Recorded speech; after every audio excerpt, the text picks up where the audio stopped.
Tataya ako dito. Pero susunod yung aso ko.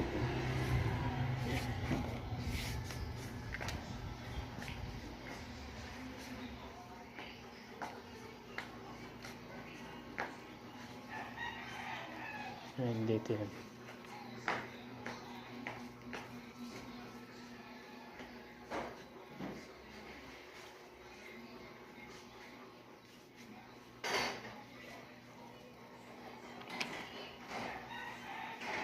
Isa, dalawa, tatlo. Tatlo lang, mabilis pa sa alas 4.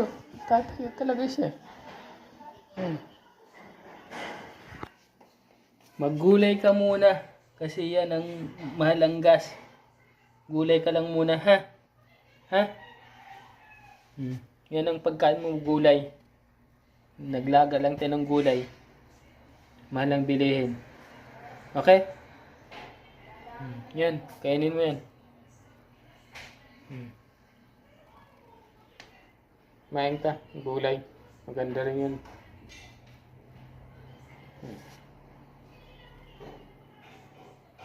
Yan.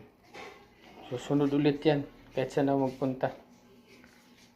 Bilis pa sa alas 4 yan. Mamaya nandito na yan. Sa tabi ko. Pupunta yan dito. Isa. Dalawa. Ha? Tingnan mo dun. Lo.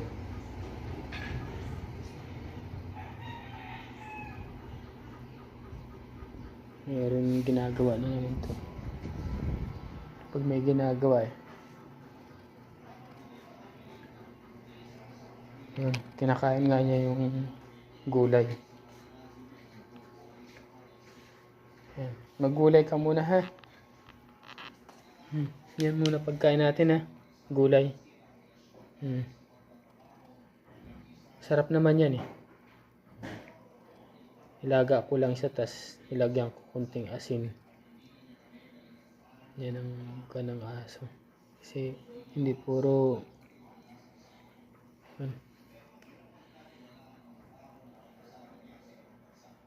kakain naman siya ng gulay.